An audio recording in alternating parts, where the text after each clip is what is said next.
Papouasie-Nouvelle-Guinée. C'est quelque chose que je suis depuis très longtemps, la Papouasie, et ça a évolué dans le bon sens. Je vais expliquer.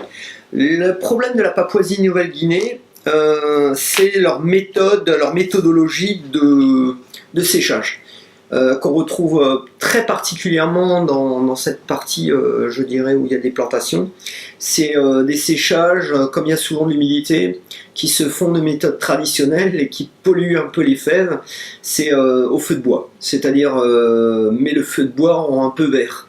Donc on va se retrouver avec des notes très goudronnées, on va se retrouver avec des arômes de l'Apsa Souchong. Alors quand c'est très léger, c'est sympa. Quand c'est très marqué, c'est très très dérangeant. Voilà. Donc effectivement, il y a environ 15 ans quand j'ai commencé, c'était très marqué, on n'avait pas encore assez d'expérience dans le chocolat, en gustativement, on n'avait pas la palette qu'on avait aujourd'hui.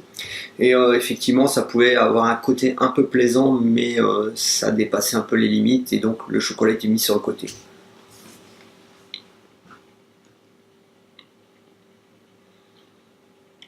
Voilà, là on est sur des notes beaucoup plus profondes tout de suite. Ça marque tout de suite le palais. Un peu des notes de miel cuit.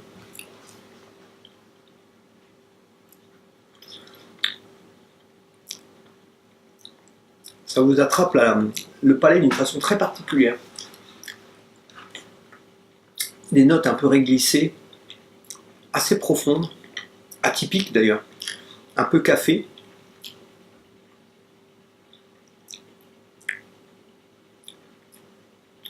Il y a une certaine verdeur dedans, mais une verdeur qui n'est pas sur le côté végétal, qui est une verdeur plutôt sur une extraction, je dirais.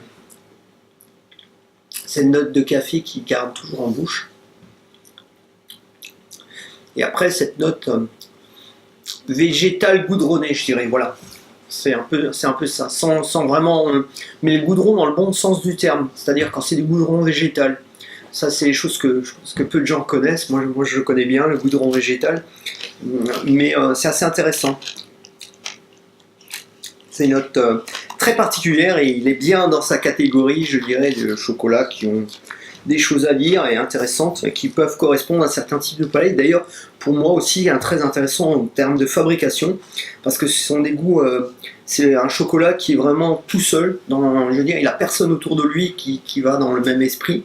Et c'est ce qui est intéressant, parce que ça permet au moment de travailler des pralinés, quand on a besoin de quelque chose de particulier dans un certain style, sur des poivres ou des choses comme ça, c'est un chocolat qui correspond.